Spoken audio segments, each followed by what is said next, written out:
அமெரிக்காவோட secretary of state Marco Rubio அவர்கள் உண்மையான விஷயத்தை எடுத்து உலகத்துக்கு சொல்லியிருக்கிறார். என்ன அப்படின்னா, நேட்டோவோட உண்மையான த்ரெட் என்ன தெரியுங்களா? நேட்டோல இருக்கக்கூடிய நாடுகள் அவங்க ராணுவத்துக்காக செலவு பண்றதில்ல. அதுதான் த்ரெட் அப்படிங்கிறது போல இவரு தரப்பு வந்து ஸ்டேட்மெண்ட்ஸ்லாம் வந்திருக்கு. இதுக்கான காரணங்கள் நெறைய இருக்கு. யூரோப்பியன் யூனியன்ல அதுவும் நேட்டோல இருக்கக்கூடிய நாடுகள்லாம் பெருமளவுல டிஃபென்ஸ் பட்ஜெட்டுக்கு அலோகேட் பண்ணதுல 3%க்கே திணர்றாங்க. 1% 2% ஏன்னா நாடுகள்லாம் குட்டியா இருக்கும். ஸோ அவங்களுக்கு அந்த அளவுக்கு தேவையில்ல. 2வது இந்த ஃப்ரண்ட் லைன்ல இருக்கக்கூடிய நாடுகள், உதாரணத்துக்கு சொன்னா போலாண்ட் இவங்கலாம் அதிக அளவுல பயப்படுறாங்க. அதுவும் ரஷ்யாக்கு இணக்கமா இருக்கக்கூடிய நாடுகள்லாம் அத நினைச்சும் கவலைப்படுறதில்ல. நம்ம டிப்ளமேட்டிக்கா இருந்துட்டு போயிரலாம் அப்படிங்கிறது போல, ஹங்கேரி, ஸ்லோவாக்கியா. ஏன்னா சண்டை அந்த பகுதியில் நடக்குதுன்னு வச்சுக்கோங்களேன், இழப்புகள் அதிக அளவுல இருக்கும். இதே சண்டை தாண்டி போயிருச்சுன்னு வச்சுக்கோங்களேன், இழப்புகள் கம்மியா இருக்கும். ஸோ இந்த ஒரு காலத்துல அது மட்டும் இல்லாம டிஃபென்ஸ் பட்ஜெட்லாம் ஸ்பெண்ட் பண்றாங்க இல்லையா? அதிகமா ஸ்பெண்ட் பண்ணக்கூடிய நாடுகள். உதாரணத்துக்கு ஜெர்மனி, பிரான்ஸ். ஜெர்மனியே வலுக்கட்டாயமா வச்சுக்கிறாங்கன்னு வச்சுக்கோங்களேன். அவங்க கண்டுபிடிக்கிறதுல பேட்டனு, கீட்டனு எல்லாத்தையும் வாங்கி எல்லாம் பண்ணிக்கிறாங்க. ஆனா பிரான்ஸ் செய்யக்கூடிய ஆயுதங்கள்லாம் வந்து பார்த்தீங்கன்னா, பெருமளவு டிஃபென்ஸ் பட்ஜெட் அலோகேட் பண்ணி அவங்களே செஞ்சுக்கிறாங்க. அமெரிக்கா குடுத்தா தானங்க சரியா வரும். அப்ப இன்னும் கொஞ்சம் எக்ஸஸா பண்ணு. அதுல எங்களுக்கு குடு அப்படிங்கிறது போல சில விஷயங்கள் அப்படித்தான் இருக்கு. யுகேவும் அப்படித்தான். ஸோ இந்த டிஃபென்ஸ் பட்ஜெட்ல ஏகப்பட்ட சிக்கல் இருக்கு. யாரு டிஃபென்ஸ் கம்பெனி பெருமளவுல இருக்க போகுது அப்படிங்கிறது போல, இங்கேயே பவர் பேட்டில் வந்து பார்த்தீங்கன்னா போயிட்டு இருக்கு நேட்டோ நாடுகளுக்குள்ள. ஸோ அது போல விஷயங்கள இவங்க ஹைலைட் பண்றாங்க. புரிஞ்சுக்க முடியுது. நேட்டோ நாடுகள் பெருமளவுல ஆர்மிக்கு இன்வெஸ்ட் பண்றது இல்ல அப்படிங்கிறது போல. இதுல ஒரு விஷயம் என்ன அப்படின்னா, ட்ரம்ப் அவர்களோட ஸ்டேட்மெண்ட்ட நம்ம பார்க்கணும் ஃபர்ஸ்ட்டு. அவரு என்ன சொல்றாரு? அமெரிக்கால நான் பென்டகான் சீஃப் கிட்ட பேசியாச்சு. டிஃபென்ஸ் பட்ஜெட்ல கம்மி பண்ணுங்கப்பா, ரொம்ப ஜாஸ்தியா இருக்குது அப்படிங்கிறது போல அவங்க நாட்டுல கம்மி பண்றாங்க. அவங்க நாட்டுல கம்மி பண்றதுனால இவரு என்ன பண்றாருன்னா, நேரா போயி சைனா கிட்டயும், ரஷ்யா கிட்டயும் போய், "ஏங்க டிஃபென்ஸ் பட்ஜெட்ல கம்மி பண்ணலாங்க. உலகமே பதட்டமா இருக்குது பாருங்க. போர் வந்துரும் பயம் வருது. நம்ம இருக்கிறதுனால பெருமளவுல எதுவும் சண்டையில வரக்கூடாது. அதனால டிஃபென்ஸ் பட்ஜெட்ட கம்மி பண்ணலாம்." அப்படிங்கிறதுக்காக போய் பேசப்போத ட்ரம்ப் அவர்கள் சொன்னாரு. அதாவது அமெரிக்கா, ரஷ்யா, சைனா. அமெரிக்காவோட டிஃபென்ஸ் பட்ஜெட் கம்மி பண்றது அப்படின்னா, உங்களுக்கு தெரியும்னு நெனைக்கிறேன். அடுத்த 10 நாடு டாப் 2ண்ட்ல இருந்து அ எ 10 வரைக்கும் எடுத்துக்கோங்களேன். ஸோ அந்த நாடுகள் செலவு பண்ணக்கூடிய மொத்த பணத்தையும் இவங்க டிஃபென்ஸ் பட்ஜெட்டா செலவு பண்றாங்க. இவங்க 1% அதுல கம்மி பண்ணிட்டு, மத்த நாடுகள்ல கம்மி பண்ணணும்னு சொன்னாங்கன்னா எப்படி இருக்கும்? அப்படின்ற கேள்விகள் இருக்கு. பட் இருந்தாலும் இது போல ஒரு எடுத்து வைக்கும்போது சைனா நாங்க ஒத்துக்கிறோங்க. பண்றதுன்னா பண்ணலாங்க. அது ஒண்ணும் பிரச்சனை இல்ல அப்படிங்கிறது போல ஒத்துக்கிறாங்க. ரஷ்யாவும் பேசலாங்க. ஒண்ணும் பிரச்சனை இல்லைங்க அப்படி போல சொல்றாங்க. எல்லாம் இதுக்கு ரெடியா இருக்காங்க. ஆனா இதுல மார்க்கோ ரூபியோ அவர்கள் என்ன சொல்றாரு? நீங்க தான் ஸ்பெண்ட் பண்ணல. அப்படிங்கிறது போல இப்போ ஈரோப் செலவு பண்றாங்க அப்படின்னா எப்படி? இங்க இருக்கக்கூடிய கேள்வி அப்படிதான். அதாவது அமெரிக்கா வந்து கொஞ்சம் கம்மி பண்ற மாதிரி, எதிரிகளோட வேல்யூவ அவங்க கம்மி பண்ண வச்சுட்டு, ஈரோப்ப வந்து பில்ட் பண்றாங்களா? இப்ப இந்த 4 வருஷம் நம்ம முன்னாடியே சொல்லியிருந்தோம் இல்லையா? ட்ரம்ப் அவர்களோட எலக்ஷன்லாம் நடக்கிறதுக்கு முன்னாடி அமெரிக்கால. நம்ம என்ன சொல்லியிருந்தோம்? ஒரு வேள ரிப்பப்ளிகன்ஸ் ஜெயிக்கிறாங்க அப்படின்னா, அதாவது ட்ரம்ப் அவர்கள் ஜெயிக்கிறாரு அப்படின்னா, கண்டிப்பா அமெரிக்கா ஒரு பாஸ் பண்ண போறாங்க. அதாவது போரு. இப்போ உதாரணத்துக்கு நம்மளோட ஸ்ரீலங்கால நடந்த அந்த இலங்கையில நடந்த அந்த சிவில் வாரே பாருங்களேன். சண்டைங்கிறது நடந்துகிட்டே இருக்கும். ஒரு தடவ ஒருத்தவங்களோட கை ஓங்கியிருக்கும். இன்னொரு தடவ இன்னொருத்தவங்களோட கை ஓங்கியிருக்கும். அந்த இடத்துல பேட்டில நீங்க எடுத்து பார்த்தீங்கனாலே தெரியும். சண்டை பிடிச்சுட்டே இருக்கனால சண்டை பிடிச்சுட்டே இருக்க மாட்டாங்க. கொஞ்சம் ரெஸ்ட் எடுப்பாங்க. அதாவது எப்படி சொல்றது? பாஸ் பண்ணிடுவாங்க. அதுக்கப்புறம் திருப்பி ரெஸ்யூம் பண்ணுவாங்க. ஸோ அதே போல தான் எல்லா இடத்துலயும் பேட்டில்னாலே அப்படிதான். நீண்ட காலத்துக்கான போரா இருக்கு அப்படிங்கும்போது பாஸ் பண்ணி பண்ணுவாங்க. இது ஒண்ணும் பிரச்சனைலாம் இல்ல. அந்த பாஸ் எப்படிப்பட்ட பாஸா இருக்கணும்? அப்ப அந்த பாஸ் பண்ணும்போது, எதிரி ஒரு கன்செஷன் பண்றான்னா, நம்மளும் ஒரு கன்செஷன் பண்ற மாரி இருக்கும். ஸோ அதுக்கேத்த மாரி தான் இரு தரப்புலயும் மியூச்சுவலா பேசி ஒரு பாஸ் எடுப்பாங்க. ஸோ அதுபோல இப்ப ட்ரம்ப் அவர்கள் வந்து ஒரு பாஸ் எடுக்குறாரா? அப்போ ரீபில்ட் பண்றாங்களா ஈரோப்ப? அப்படிங்கிற கேள்விகள் பல அனலிஸ்ட்டுக்குள்ளயே இருக்கு. ஸோ இது போல நார்மலா இருக்கக்கூடிய விஷயம் தான். இதெல்லாம் பார்த்தாலே தெரியும். பட் ஆனா இவங்க புதுசு புதுசா பேசிக்கிறாங்க. அவ்வளோதான் இதுல இருக்கக்கூடிய விஷயம். அது மட்டும் இல்லாம உக்ரைன்ல வந்து பார்த்தீங்கன்னா, இப்ப அதுதான் மிக பெரும் ஹைலைட்டாவே இருக்கு. இப்போ அமெரிக்காவோட ட்ரம்ப் அவர்கள் என்ன சொன்னாரு? ஜெலன்ஸ்கி அவர்கள் 28ஆம் தேதி வருவாரு பிப்ரவரின்னு சொன்னாரா? அது எதுவுமே பண்ணல. "நீ வரணும்ப்பா" அப்படிங்கிற போல கட்டளை தான் போயிருக்கும். "நீ வரீங்களா?" அப்படிங்கிற போலலாம் கேட்டிருக்க மாட்டாங்கன்றது தெளிவா தெரியுது. அப்ப அவர் என்ன சொன்னாரு? கொஞ்சம் அப்படியே மொரண்டு பிடிக்கிறாராம். அவர் என்ன செஞ்சிருந்தாரு? அத கன்ஃபார்ம்லாம் பண்ணலீங்க. யோசிச்சு சொல்றேங்க அப்படின்னு கூட சொல்லியிருந்தாரு. இப்போ வந்து கன்ஃபார்ம் பண்ணிக்கிறாரு. ஏங்க இப்படி? அப்படிங்கிறது போல இருக்கு. பட் இருந்தாலும் யுகேக்கு போயிட்டு யுகேல இருந்து தான் கிளம்பி அவரு போறாரு. இப்ப ஸ்டார்மர் அவர்களும் வந்து பார்த்தீங்கன்னா, அமெரிக்காக்கு போயிட்டு இருக்காரு. யுகேவோட பிரைம் மினிஸ்டரும் அப்படின்னு கூட சொல்லப்பட்டு வருது. அதான் முதல்ல அந்த இமேஜ் திருப்பி திருப்பி காமிச்சா பஞ்சாயத்து ஆயிரும். முதல்ல இம்மானுவேல் மேக்ரான் அவர்கள், இப்ப அடுத்தது ஸ்டார்மர் அவர்கள். இப்ப ஜெலன்ஸ்கி அவர்கள் அங்க போறாங்க. சரி ஓகே. எதுக்கு ஜெலன்ஸ்கி அவர்கள உள்ள இருந்து வெளிய எடுக்கிறீங்களா? அப்படின்ற கேள்விகள் வருது. இதுல இருக்கக்கூடிய மிக முக்கியமான விஷயம் என்ன தெரியுங்களா? அது அ ஜெலன்ஸ்கி அவர்களுக்கு பவர் இருக்கா? இல்லையா? அப்படிங்கிறத ஜெலன்ஸ்கி அவர்கள விட்டுருங்க, உக்ரைன விட்டுருங்க. இப்ப அமெரிக்காக்கே வந்து பார்த்தீங்கன்னா சிக்கலா இருக்கு. அமெரிக்காவே இது எப்படி அப்படிங்கிற ஒரு யோசனையில இருக்கிறாங்க. அதனால ஜெலன்ஸ்கி அவர்கள் சைன் பண்ண மாட்டாராமா இந்த டீல்ல. மினிஸ்ட்ரி லெவல்ல வந்து பார்த்தீங்கன்னா கையெழுத்து வாங்கிக்கலாமா இந்த ஒப்பந்தத்துக்கு அப்படின்னு யோசிச்சுட்டு இருக்காங்க. அதாவது லீகலா இது எப்படி செலுத்தலாம்? இது எப்படி செல்ல வைக்கலாம்? ஒரு ஒப்பந்தம் வந்து ஒரு நாடு கூட போறோம்னா, அந்த ஒப்பந்தம் அந்த நபர் வந்து பார்த்தீங்கன்னா லெஜிட்டிமேட்டா இருக்கணும். அதிகாரியா இருக்கணும். அதிகாரப்பூர்வமா இருக்கணும். அதிகாரத்துல இருக்கணும். அப்பதான் வந்து அது செல்லும். இல்ல அப்டின்னா, அந்த அதிகாரத்துக்கு வரக்கூடிய நபர் இதெல்லாம் ஸ்கிராப் அப்டின்னு சொல்லிட்டு போயிருவாங்க. அது வீணா போயிரும். ஸோ அதுக்காக பெருமளவுல இங்க ட்ரை பண்ணிக்கிட்டு இருக்காங்க. அதுதான் இங்க இருக்கக்கூடிய விஷயம். இப்ப மெயினான ஒரு பாயிண்ட் என்னன்னா, எம்பிஸ்க்கு வந்து ஒரு டெர்ம் தான். அது முடிஞ்சிருச்சு. மார்ஷியல் லா பயன்படுத்தி பிரசிடென்ட்க்கு வேணா டெர்ம் எக்ஸ்டெண்ட் பண்ணலாம். அதாவது இவங்க மலரணும்ங்கிறாங்கல்ல டெமோக்ரசி. இவங்க டெர்ம்ஸ்ல தான்.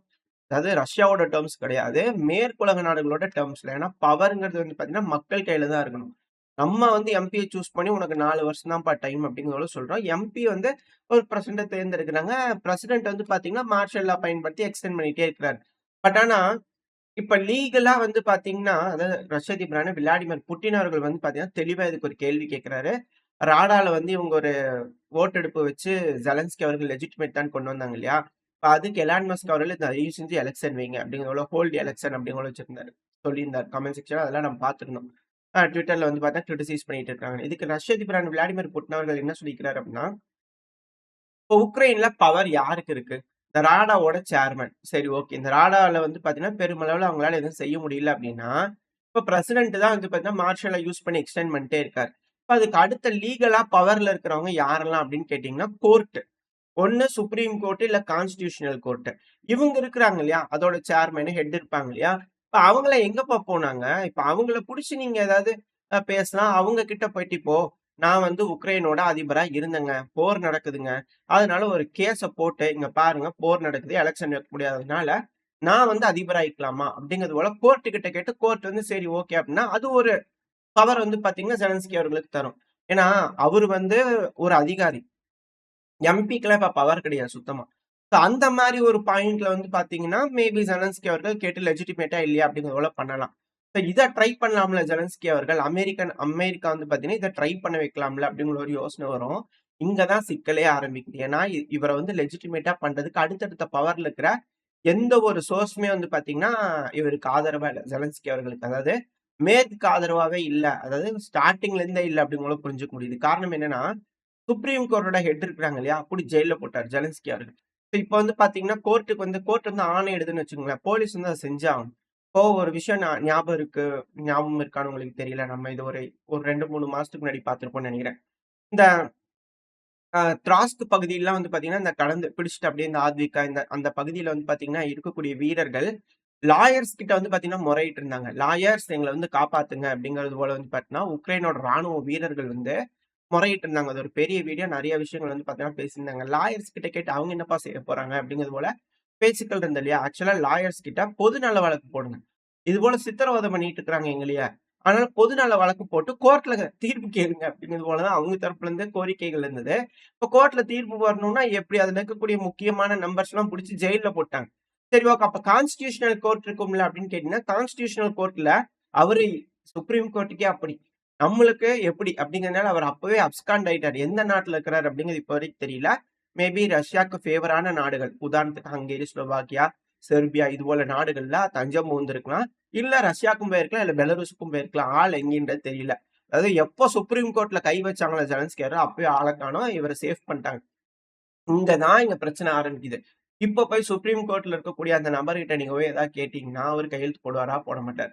இப்ப ஜெலன்ஸ்கி அவர்களுக்கு பவர் சுத்தமா இல்ல. அவருக்கு பவர் குடுக்கலாம். இல்ல அங்க இருக்கக்கூடிய அதிகாரிகளுக்கு பவர் குடுக்கலாம்னா, அதுக்கு அடுத்த லெவல் ஜெலன்ஸ்கி அவர்களுக்கு அடுத்த லெவல்ல இருக்கக்கூடிய யாருமே அவர வந்து பார்த்தீங்கன்னா, பவர் குடுக்கக் கூடாதுன்றது தெளிவா இருக்காங்க. அதனால தான் புடிச்சு ஜெயில்ல போட்டுருக்காங்க. அந்த சுப்ரீம் கோர்ட் மட்டும் வெளிய வந்தாருன்னு வச்சுக்கங்க. இப்போ ஒரு வேள ஜெலன்ஸ்கி அவர வெளிய எடுக்குறாங்க இல்லையா? உக்ரைன்ல இருந்து வெளிய போறாரு இல்லையா? இது போல ஒரு டைமும் ஒரு மீட்டிங் சொல்லிட்டு வெளிய போறாங்கன்னா, வெளிய எடுக்குறாங்கன்னு அர்த்தம். அப்படின்னா, ஏதோ ஒரு வேலை நடக்க போகுதுன்னு அர்த்தம்.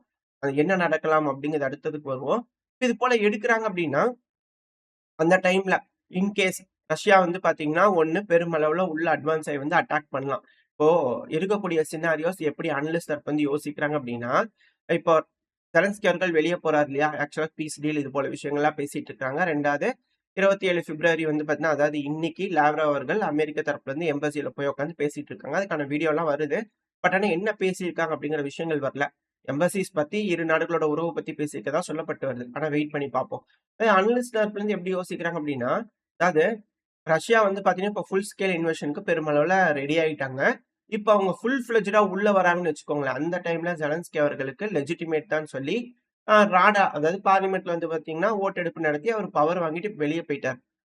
இப்போ ரஷ்யா வந்து பார்த்தீங்கன்னா, பெருமளவுல உள்ள வராங்கன்னு வச்சுக்கோங்க. உள்ள வந்து பகுதிகள்லாம் பிடிக்கிறாங்க அப்டின்னா, அந்த டைம்ல இவங்க பார்டர் வரைஞ்சு வச்சிருப்பாங்க இல்லையா? சோ அந்த டைம்ல யூரோப்பியன் யூனியன் நாடுகள் ஏன்னா குதிச்சுட்டு இருக்காங்களா, பீஸ் கீப்பிங் ட்ரூப்ஸ் அனுப்புறோம், 30,000 பேர் அனுப்புறோம் அப்டிங்கிறது போல.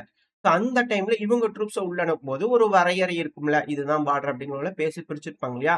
இத எப்படி கம்பேர் பண்றாங்கன்னா, ஜெர்மனியும் வந்து பார்த்தீங்கன்னா, அதாவது ஹிட்லரோட காலகட்டத்துல ஸ்டாலினும், ஹிட்லரும் வந்து பார்த்தீங்கன்னா, பேசி மியூச்சுவலா ஒரு பார்டர் லைன் போலாண்ட்ல வரைஞ்சுகிட்டு வந்து உட்கார்ந்துக்கிட்டாங்க இல்லையா? அதாவது ஃபர்ஸ்ட் பேட்டில் ஜெர்மனியும், ரஷ்யாவும் அடிச்சுக்கிறதுக்கு முன்னாடி, ஆப்பரேஷன் பார்பரஸுக்கு முன்னாடி.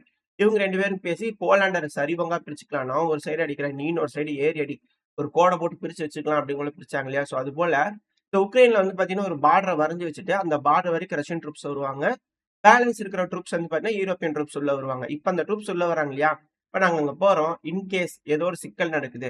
இல்ல வேற ஏதோ ஒரு கலவரம் நடக்குது. அப்ப எங்களுக்கு செக்யூரிட்டி வேணும்ல அப்படின்ற கேள்வி வரும்ல. சோ அதுக்கு தான் நீங்க எங்களுக்கு பேக்கப் குடுப்பீங்களா? அப்படிங்கிற மாரி யுகேயும், பிரான்ஸும் திரும்பி திரும்பி கேட்டிருக்காங்க. இப்ப அதான் பார்டர் வரைஞ்சுட்டாங்க. பீஸ் டீல் போட்டாச்சு. இப்ப இதுல என்ன பிரச்சனை வரப்போகுது அப்படிங்கிற ஒரு கேள்வி இருக்கு இல்லையா? இங்க தான் நான் முதல்ல சொல்லக்கூடிய விஷயங்கள்லாம் வந்து உட்காரப்போகுது. அதாவது ரஷ்யா அவங்களுக்கு வேணுங்கிற பகுதிகள வந்து எடுத்து அவங்க கட்டுப்பாட்டுல வச்சுக்க போறாங்க. இப்ப யூரோப்பியன் யூனியன் உள்ள வந்து சில பகுதிகள் எடுக்குறாங்க தெரியுங்களா? இப்ப அங்க வந்து பாத்தீங்கன்னா, பிரச்சனை முடிஞ்சதுக்கு அப்புறம் எலக்ஷன் வச்சு தான் தீரணும்.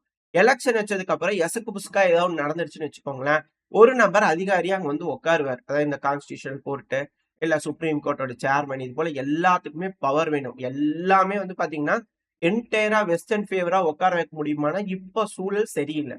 ஏன்னா, இ ஈ யூரோப்பியன் யூனியன் மேல உக்ரைனுக்கு வந்து பாத்தீங்கன்னா, பெருமளவுல அ நம்பிக்கையின்மை வந்துருச்சு. அமெரிக்கா மேலயும் நம்பிக்கையின்மை வந்துருச்சு.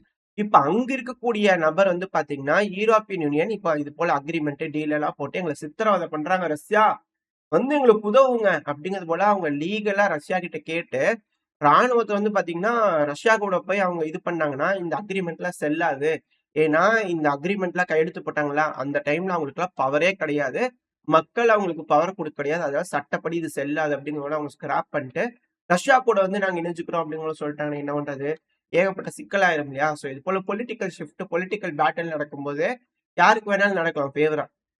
அந்த டைம்ல ரஷ்யா கிட்ட ரெக்வெஸ்ட் வச்சாங்கன்னா, ரஷ்யா என்ன பண்ணுவாங்க? சரி வரோம்ப்பா கூப்பிடுறீங்க அப்படிங்கிறதோட உள்ள வராங்கன்னு வச்சுக்குவோம். இப்ப அந்த டைம்ல யூரோப்பியன் யூனியன் அங்க நின்னு தனியா சண்டை பிடிப்பாங்களா? அப்படின்ற கேள்விகள் வருது. சோ இது போல பல விஷயங்கள் இருக்கிறதுனால, இங்க உக்ரைன்ல அவங்களோட பொலிட்டிக்கல் பவர் வந்து பார்த்தீங்கன்னா, என்டையரா போயிருச்சு. வெஸ்ட்‌க்கு போயிருச்சு. இப்ப அவங்க ஒரு எலக்ஷன் வச்சாகணும். இல்ல வேற ஏதாச்சும் ஒரு வழியில அவருக்கு பவர் குடுத்தாகணும். அதுக்கு வழியே இல்ல. சோ அதனால ஜெலன்ஸ்கி அவர்களையாவது ரீடெயின் பண்ணலாமா? எப்படியாவது அவர வந்து நம்ம வச்சுக்கலாம். பிரசிடென்ட்டா இருக்கிறவரு மார்ஷல் லா போட்டு எக்ஸ்டெண்ட் பண்ணிக்கிறாரு. சோ அத வந்து பார்த்தீங்கன்னா, மார்ஷல் லால இருக்கும்போது அவர வெளிய எடுத்தரலாமா? அப்டின்னா, அவரு மார்ஷல் லா இருக்கிற வரைக்கும் தான் அவருக்கு பவர். மார்ஷல் லாவ திரும்பி எக்ஸ்டெண்ட் பண்ணணும்னு திருப்பி ராடால உட்கார்ந்து பேசினா தான் 3 மாசத்துக்கு ஒரு தடவ பேசினா தான், ஓட்டெடுப்பு வச்சா தான் அது பவர நீடிக்க முடியும். இல்லன்னா முடியாது. அதுவும் எம்பிக்கெல்லாம் பவர் முடிஞ்சு ரொம்ப நாள் ஆச்சு. சோ இது போல விஷயங்கள்லாம் இருக்கிறதுனால, அமெரிக்கா இருக்கட்டும், யூரோப்பியன் யூனியன் ஆகட்டும் என்ன செய்றதுன்னு தெரியல. சோ அதுதான் இங்க இழுபறியா எடுத்துட்டே இருக்கு தவிர, மத்தபடி எதுவும் கிடையாது. அப்டின்னு பல அனலிஸ்ட் வந்து கருத்துக்கள் இருக்கு. சோ வெயிட் பண்ணி பார்ப்போம். அதாவது இங்க நடக்கக்கூடிய செய்திகளுக்கு பின்னாடி இருக்கக்கூடிய விஷயங்கள் என்ன? அப்படிங்கிறத தெளிவா பார்த்திருப்போம்னு நெனைக்கிறேன். ஓரளவுக்கு இந்த பதிவு உங்களுக்கு பிடிச்சிருக்கும். அதாவது செய்திகள் நம்ம சொல்லலாம். இது போல செய்திகள் இருக்கு அப்படிங்கிறது போல. ஆனா அதுக்கு பேக்ல வந்து இது போல விஷயங்கள்லாம் இருக்கு. இது போல வந்து யோசிக்கிறாங்க. இப்படிலாம் நடக்கலாம் அப்படிங்கிறது போல விஷயங்கள்லாம் இருக்கு இல்லையா? சோ அத நான் உங்களுக்கு டெலிவரி பண்ணணும்னு நெனைச்சேன். சோ அத நான் சொல்லியிருக்கேன். இந்த பதிவு எப்படி இருந்துச்சு அப்படிங்கிறத கமெண்ட் செக்ஷன் இந்த பதிவு நல்லா இருக்குன்ற நம்பிக்கையில அடுத்த பேர் உங்கள சந்திக்கிறேன். அதுவரைக்கும் ஸ்டே சேஃப். பை.